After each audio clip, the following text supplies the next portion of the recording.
certaines régions, la lutte également contre les incendies de feux de forêt. C'est là des activités qu'ont entrepris. Pour le sillage de cette forme de mise en place de l'adaptation au changement des plans, sur le plan donc, du climat, mais aussi sur le plan des alertes, sur le plan des incendies. Ce centre est un couronnement d'un long processus. Il y a eu d'abord la mise en place d'une forme de gestion des risques, puisque sur les dernières années, on a étendu la couverture du pays où pratiquement chaque kilomètre carré du territoire est couvert, et nous émettons à partir du mois de mai jusqu'au mois d'octobre, 2 fois par jour, des bulletins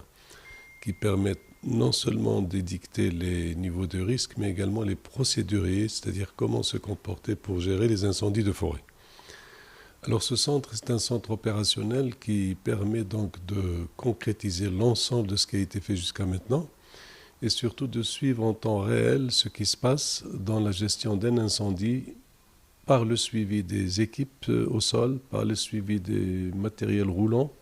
par le suivi des interventions, par la dynamique du feu, par la structure du feu, et qui permet donc en temps réel de suivre ces incendies et en même temps de corriger, d'adapter en fonction des données du moment. Donc c'est un centre qui a été construit avec des expertises d'abord maroco-marocaines, mais en même temps nous nous sommes inspirés de ce qui se passe dans un certain nombre de pays, notamment les États-Unis et la France, et qui ont donc apporté leur vision dans le cadre de la coopération bilatérale, notamment au niveau de la formation du personnel et surtout de partager les expériences de gestion des feux de forêt, puisque nous savons que le défi des changements climatiques, donc dans les années à venir, ça va être justement l'un des défis majeurs, ce sont les feux de forêt, surtout dans le pourtour des pays méditerranéens. Donc c'est un modèle de plan d'adaptation au changement climatique, un plan opérationnel sur le terrain. Le nombre d'incendies qui est pratiquement toujours le même, mais par contre, en termes d'efficacité, nous avons terminé 2015 avec moins de 1000 hectares, je crois 960 hectares. Mais le plus important, c'est que dans les 960 hectares,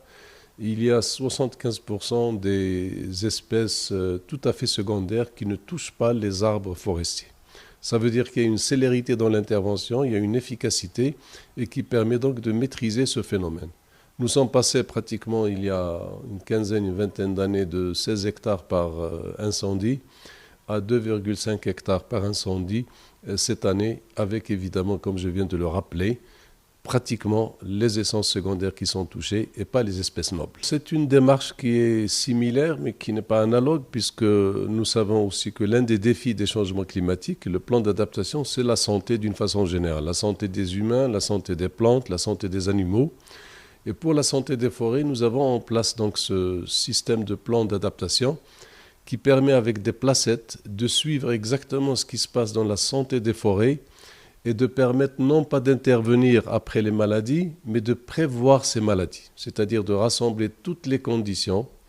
qui permettent de dire, dans ces conditions, dans cet état de choses, il risque d'y avoir telle ou telle maladie. Donc nous faisons de l'épidémiologie prédictive, c'est-à-dire nous intervenons avant l'éclosion des épidémies au niveau des santé des forêts, ce qui est un acquis majeur en termes de plan d'adaptation au changement climatique. Vous l'avez dit, M. Fouad, le rôle de sécurité et la politique et aussi dans les relatifs à la sexualité et défense.